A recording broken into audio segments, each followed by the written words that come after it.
Hey, I'm Markia. Want to hear something scary? The dead are writing. Love can conquer anything, even war. And two lovers who only wish to find a way to each other find themselves on a journey they thought they'd never take. This is a Nordic noir, a horror story of love. One cold evening, Agatha was walking home along a gravel road covered in snow and surrounded by trees. The moon was shining down, and a lamp gave her just enough light to see the road ahead. It was freezing cold, and she couldn't wait until she could get back to the warmth of her home. It had been a year since her fiancé Eric had gone missing in the war. His father had given up hope, and they came to terms that Eric was dead, and they'd never recover his body like so many other young men lost. On many nights like this one, walking from work to her abode, she felt as if a shadow was behind her, following in a horse-drawn sled. She'd often heard galloping and turned, hoping to see Eric, only to find no one there. She didn't want to give up, but days turned to weeks, and weeks into months, and soon enough, it was winter. The war waged on, and she stopped receiving letters. So she moved on. But under the blood moon of this night, a year to the date that she'd said yes to his proposal, something felt different in the air. The galloping seemed to be getting closer, the sled just within view. Was it really him? She remembered their promise in the church graveyard where his mother had been buried. He'd sworn that when he got back, they'd be married and he would take her home. No matter what, he'd come for her. Nothing could stop his love for her, not even death. As she listened to the snow crunching under her feet, she became aware of another sound, a loud shushing and crunching that was getting closer. Soon, a sled came to view behind her. There was a black horse dragging the sled along, and she could see that there was only one person in the sled. When the sled stopped next to her, she realized the driver was her fiancé. Agatha greeted him and climbed up on the sled. She was overjoyed that he had come home. Eric was unusually quiet, but she didn't mind. She was just glad to have him back. For a long time, there was no sound except for the snow crunching under the hooves of the horse and the skids of the sled, until the young man finally broke the silence. The moon is shining, the dead are riding. Are you not afraid, my love? He said. When we're together, what do I have to fear? Agatha responded as she hugged him. The moon on his face made his features seem gaunt and skeletal as they passed lanterns.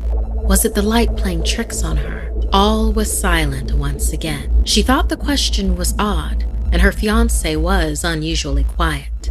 The dark night was enough to fill anyone with dread, and she figured that he was just scared. Shell-shocked, they called it, from the war. But there was an emptiness in his gaze. He looked only ahead. Do you remember your promise? He said. Agatha wondered why he wouldn't turn to her when speaking to her. Eric, is it really you? She asked, getting a little unnerved.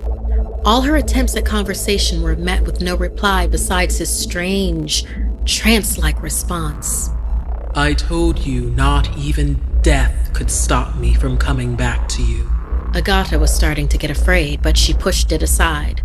Where are we going? She asked. The young man did not react to her words, only looking forward at the road ahead. She could only barely see her surroundings in the silver glow of the moon. From beside her, she heard her fiancé muttering, As am I now, so you will be. Tired of his cryptic words, Agatha snapped. What do you mean? You can't just show up and not answer my questions or tell me where you've been or where you're taking me. Suddenly, the sled came to a stop. She looked around, trying to figure out her surroundings. A church to be married, he said as her eyes adjusted, realizing where she was. She recognized the place as the town's churchyard, the place they had made their pact. As he walked off, she followed.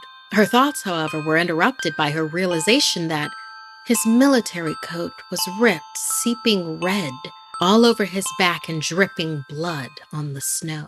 Suddenly, he stopped in front of an open grave and took her hand under the moonlight. She looked down. His fingers were bones. I have kept my promise. I have come to take you home, my love. Eric said as he finally turned fully towards her. And you will keep yours.